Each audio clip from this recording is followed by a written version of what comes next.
On the evening of January 21st, 1980, Chris Boyce was curled up in a concrete hole just a few feet deep in the recreation yard of Lompoc Federal Prison. The hole housed a pump underneath a heavy metal grate. Chris was waiting for the sun to set and hoping for a moonless night so he could begin a daring escape attempt. A few weeks earlier, he had discovered a weak point in the fence around the prison that could be exploited. Then, in a lucky accident, he had tripped over the grate that was now just inches above his head. He realized he'd found a hiding spot. He charmed his way onto a landscaping detail so that he could dig the mud and filth out of the hole without attracting attention. He had shoved a bunch of stuff under the covers of his bed so it looked like he was still sleeping. He got the idea because the warden had, for some reason, shown Escape from Alcatraz as the Saturday night movie. A friend who worked in the prison shop fashioned a ladder and stole a pair of sharp gardening shears. As far as Chris knew, none of his actions had raised suspicion. Now he prayed his luck would continue. He timed the guards as they walked their rounds. He studied the rotation of the searchlights in the guard tower. When the moment was right, he lifted the grate as quietly as he could and slithered out. He laid flat on the ground and waited for the lights to make another sweep of the prison yard.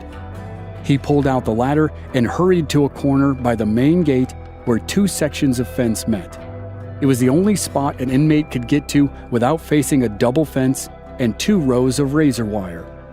He scurried up the rickety ladder and used the gardening shears to break the wire. He had maybe 90 seconds to cut a hole that would allow him to slide over the fence without slicing himself open. He chopped frantically at the wire. Any second, he could hear the shouts from the guards, or shots from their rifles, or barks from the guard dogs. Then he'd be caught or dead. But none of that happened. He cut the wire and threw himself over the fence. For a second, he lay in the wet grass and listened and watched. Then he was up, on his feet, and sprinting for the tree line. He needed to cover a stretch of open ground that was a little longer than an American football field.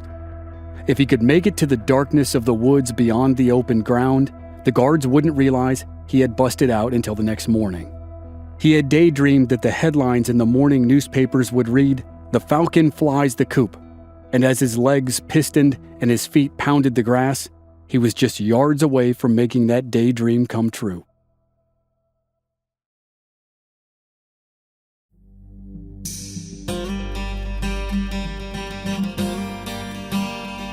From Black Barrel Media, this is Infamous America. I'm your host, Chris Wimmer, and this season we're telling the wild story of how 2 friends ended up perpetrating one of the most notorious acts of espionage in the 20th century. This is Episode 6, The Falcon and the Snowman.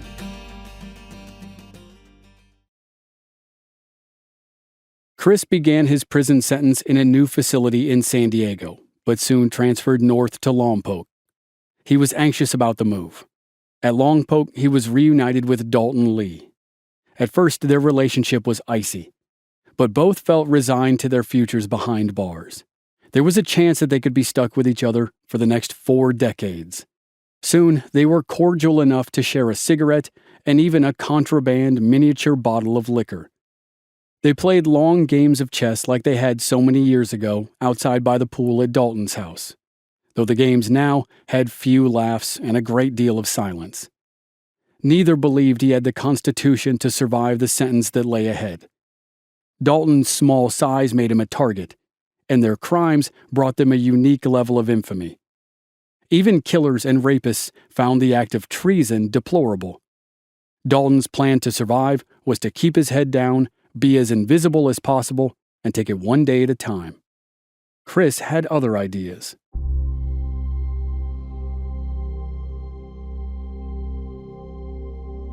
At Lompoc, Chris reconnected with an inmate named Calvin Robinson, whom he'd met at Terminal Island Prison in Los Angeles.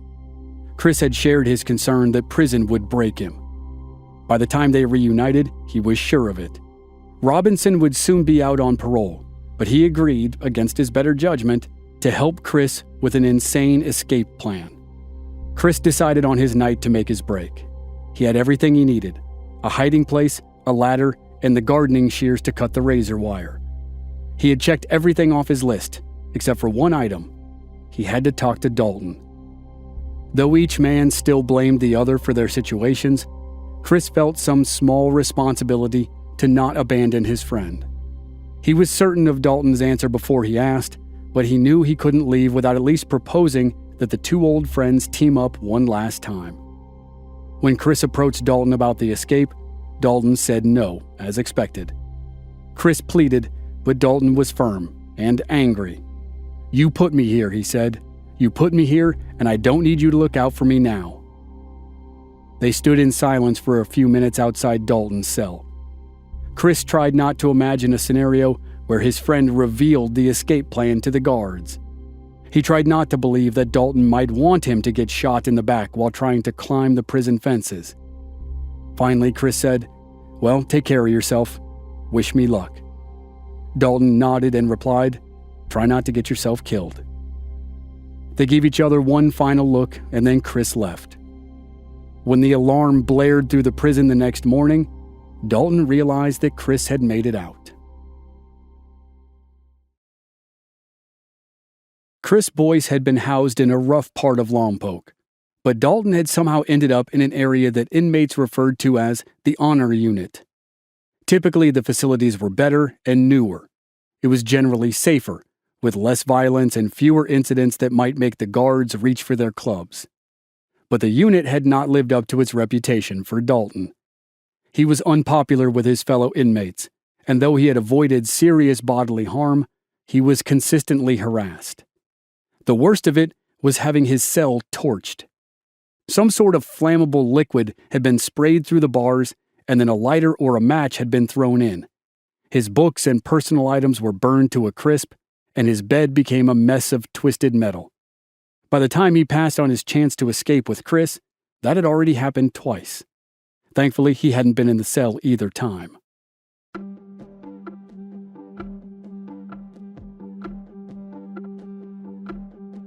Dalton's minor bit of relief came through his work detail as an assistant to the prison's chaplain. He had a desk in an office where he did clerical work and kept the chaplain's schedule. The best part of the job was that he was often left to work alone. The chaplain seemed to like him, or at least take pity on him, and never turned him in when he found the office smelling of marijuana smoke. Chris's escape drew questions from the guards and unwanted attention from other inmates, but Dalton said he knew nothing about it. Their celebrity status ticked up at the end of 1979 when the LA bureau chief for the New York Times published an account of their story. Chris and Dalton both contributed to Robert Lindsay's book, Chris more so than Dalton, and it was published under the memorable title, The Falcon and the Snowman. The book was a bestseller and solidified the nicknames that would follow the two young men for the rest of their lives. For the most part, Dalton had no wish for added notoriety. But one positive thing did come from the publication of the book. In July of 1981, a year and a half after Chris escaped from prison, Dalton received a visit from a young paralegal named Kate Mills. After reading the popular book and researching the case, Mills reached out to Dalton and asked if they could speak. Kate had been struck by the show trial atmosphere of the legal proceedings. She knew Dalton was guilty of a crime, many, in fact. She understood that his drug dealing was hard to ignore on top of selling secrets to the Soviets. She knew that the political climate between the two superpowers had not eased in the 4 years since Dalton's trial. But Kate couldn't accept that the bad decisions of a drug-addled young man, decisions that led to non-violent crimes, should warrant life in prison. She was prepared to dive deep in an effort to free Dalton Lee. Kate and Dalton had one thing working in their favor. Life in prison didn't mean life in prison. At the time of their convictions, the now controversial mandatory minimum laws had yet to gain the popularity that they would in 1980s America. Under California law, Dalton was allowed to ask the Parole Commission for a hearing after he had served just 4 years, and he could ask again every year after that. Dalton was understandably distrustful of the young woman who breezed into his life with thoughts of setting him free, so he was also understandably reluctant to allow himself to hope. He hadn't seen a lot of reason for it since the minute he'd been arrested by Mexican police, blindfolded and thrown into a basement. and he certainly hadn't seen any evidence of it at Lompoc Federal Prison. But eventually, he began to trust the paralegal from San Diego. And while Daulton Lee's belief in justice, rehabilitation, and freedom would constantly waver through the years, Kate Mills' belief did not. She would fight tirelessly for more than 15 years to set Daulton free. And for the first year and a half of that time, Daulton's friend Chris was free.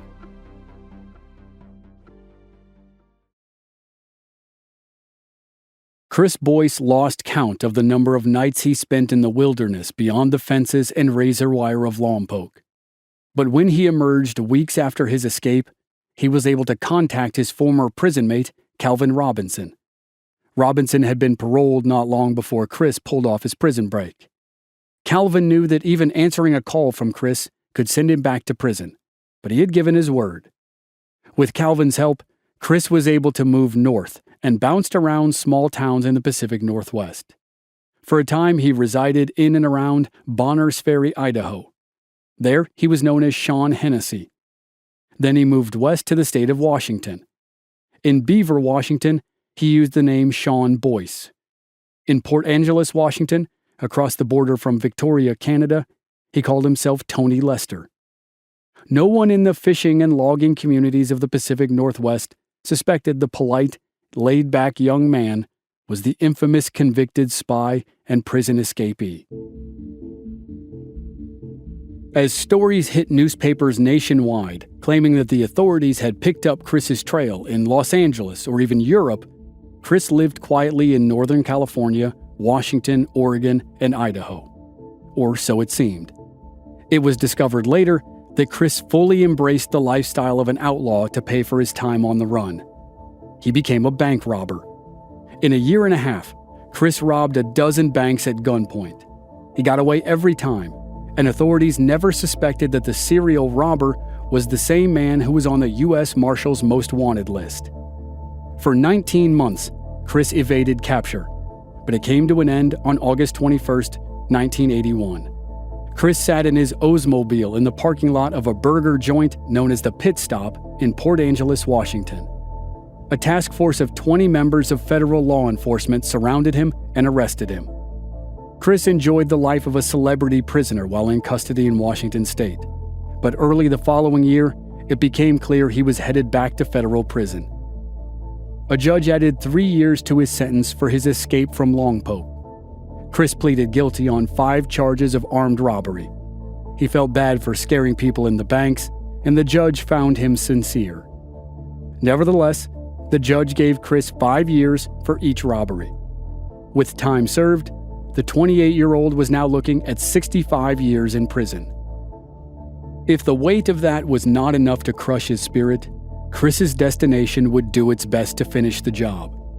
He was headed to Leavenworth. The monolithic maximum security facility in Kansas is the oldest federal prison in the United States. Through the years, it was home to William Hale, the suspected mastermind of many of the Osage murders in Oklahoma in the 1920s, the gangsters of the 1930s, James Earl Ray, the man who assassinated Martin Luther King, Whitey Bulger, the notorious Boston criminal kingpin, and Robert Stroud, who was better known as the Birdman of Alcatraz. Chris spent 6 years in solitary confinement at Leavenworth and barely survived a brutal attack. From there, he was transferred to a federal prison in Minnesota. He spent 10 years in Minnesota and then transferred to the only remaining supermax prison in America, ADX Florence in Colorado. He arrived in 1998 and shared his new home with other celebrity criminals like Timothy McVeigh, the Oklahoma City bomber, and Ted Kaczynski, the Unabomber. But before the transfers, while Chris was still at Leavenworth, he received a letter from a young woman named Kate Mills. It was on behalf of Daulton Lee. It asked if the CIA had ever been involved in their sale of secrets to the Soviets. It asked if Daulton had really threatened to blackmail Chris, and if so, had Chris really believed him? The letter pleaded for any information that could help Daulton in his efforts to be heard by the Parole Commission back in California. Chris's response was very sad at times and quite funny at others. He answered the questions, but he couldn't provide much help. He encouraged Kate to write again and keep him updated. He was curious about appeals and parole commissions, and most likely, he was curious about Kate herself. It wasn't the last time he heard from her.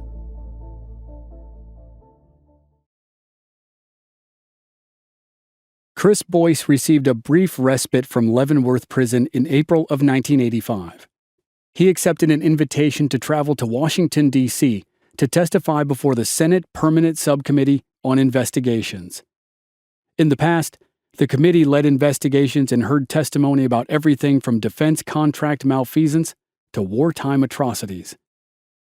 A trip to sit before anyone in Congress might have turned Chris off immediately. But when he found out that the hearings would deal with the security measures that were, or in many cases were not, in place at the national level, he was all in. On that, he had a great deal to say, and he looked forward to a chance to say it with cameras rolling. At the hearing, he outlined the shortcomings and deficiencies of the security of his former employer, Thompson Ramo Wooldridge. He repeated the consistent failings of government oversight at a company that handled the nation's most top-secret communications. He spared no details.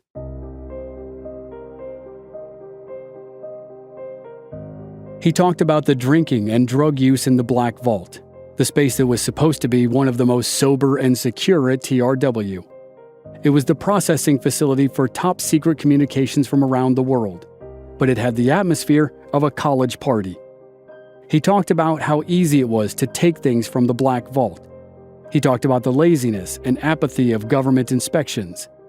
At least one of those inspections should have led to his arrest. At the time, he was shocked that it hadn't. He excoriated the government and TRW, and he made sure to include himself as well. He confessed to being a contemptuous young man who had made horrible choices. But he warned that real change was needed to protect the nation's secrets. The senators were stunned.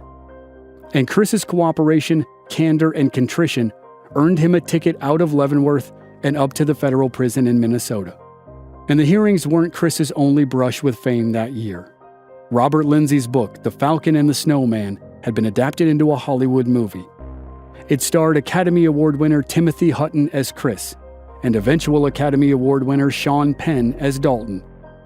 Chris was allowed to watch the film in prison, with Timothy Hutton by his side. Cold War hysteria spiked in the early 1980s. In that atmosphere, Dalton Lee and his legal warrior Kate Mills knew that it would be virtually impossible for a parole commission to grant the release of a man who was convicted of selling secrets to the Russians. But Mills continued to fight, and as the decade ended, the tenor of the world changed. The Berlin Wall fell in 1989. 2 years later, the Soviet Union collapsed. The terror of nuclear annihilation at the hands of the Russians that had gripped America for so long began to fade. By 1994, Kate Mills believed she had a real shot for Dalton Lee's case to be heard. That year, she had finally received the item that could help Dalton's case more than any other: a letter from the judge who sentenced Dalton to life in prison. The letter stated that the judge believed Dalton had served his time and should be a free man. When the parole commission read the letter, the members agreed. Dalton Lee would not die in a federal prison. He wouldn't be leaving right away, he would still have to wait 4 more years. But on July 22, 1997, Dalton walked out of Lompoc Federal Prison. It had been 16 years since he first met with Kate Mills. Her commitment never wavered, and she did what she said she'd do. And now, as Dalton Lee tried to restart his life, Kate turned her attention to Chris Boyce. Dalton wasn't thrilled that Kate was also working with Chris, but he couldn't be too angry. She had helped him walk out of prison after serving 20 years of a life sentence. He wasn't in a position to make demands. Kate had a strong feeling that she could help Chris as well, even with the additional sentences for the escape and the robberies.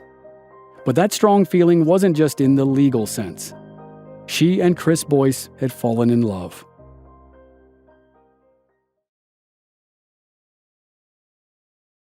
Chris and Kate didn't meet face-to-face until 1997, but she had fallen in love with his wit and charm and intelligence through his letters, and he had fallen in love with her humor and sense of justice and her fighting spirit. And that spirit didn't just apply to helping Chris and Dalton. She battled breast cancer while she fought to get Chris out of prison, and for years afterward. Her resilience inspired Chris to stay hopeful. Their commitment to the cause and to each other finally paid off in September of 2002. Chris had been transferred to federal prison in Sheridan, Wyoming, and Kate succeeded in getting him released to a halfway house in San Francisco.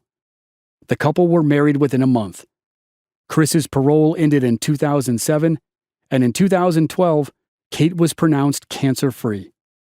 After that, the couple settled in Central Oregon. Today, Chris takes advantage of the wide-open spaces in the region to continue his lifelong passion for falconry. When asked, Kate has joked that Chris's obsession with falconry was one of the few things that the book and the movie got right about him. She credits his connection to the birds for his rehabilitation and readjustment to the world outside of prison. In 2014, in a rare interview with the Australian news program Dateline, Chris talked about his remorse over robbing banks after he escaped from prison. He talked about what he recalled of his mindset when he decided to steal top-secret information 40 years earlier. He said, "You're not so smart when you're 21 years old. I was mad as hell, full of myself, and decided to wage a one-man war against Central Intelligence." He regretted his actions, but he didn't regret speaking up about American intervention and subversion in Australia's politics. He said, "I thought the government betrayed me, long before I betrayed it." But beyond voicing his displeasure with the situation in Australia, Chris no longer has any interest in discussing what he did or what he saw at TRW. When Chris and Kate Boyce, along with friend and biographer Vince Font, published a book in 2013 titled American Sons, The Untold Story of the Falcon and the Snowman, it was not meant to be a revelation about the inner workings of the intelligence community. In Chris's words, it was a follow-up about the things that happened after the trials, the convictions, and the Hollywood movie. Chris has achieved a kind of peace, and he's found a partner in Kate, but he lost one of his oldest friends. Kate hasn't spoken to Dalton Lee since 1999, although she sends him well wishes on social media every year on his birthday, January 3rd. Chris hasn't spoken to or had any direct contact with Dalton since 1980, the day before Chris escaped from prison. In a letter that was only published in his book, Chris wrote, "The only thing I do know with any certainty is that, despite all the bad choices, all the mistrust, and all the years of our lives we lost as a result, the greatest tragedy of all was the death of our friendship and the loss of that short, funny-looking kid I loved so much when we were boys." By his own account, Chris burned the letter before ever sending it.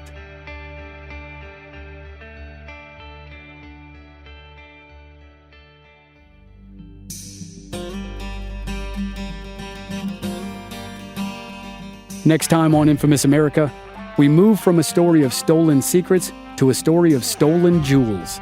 In New York, just a couple years before Chris and Dalton began their adventure, a group of burglars were at the top of their game, and they pulled off one of the largest jewelry heists in American history.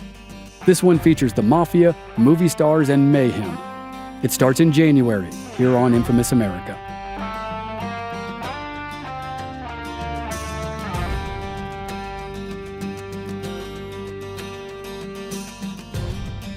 Members of our Black Barrel Plus program don't have to wait week to week for new episodes. They receive the entire season to binge all at once with no commercials. And they also receive exclusive bonus episodes. Sign up now through the link in the show notes or on our website, blackbarrelmedia.com. Memberships begin at just $5 per month. This series was researched and written by Jamie Lyko. Original music by Rob Valier. I'm your host and producer, Chris Wimmer. Find us at our website, blackbarrelmedia.com, or on our social media channels. We're Black Barrel Media on Facebook and Instagram, and B Barrel Media on Twitter. And you can stream all our episodes on YouTube. Just search for Infamous America Podcast. Thanks for listening.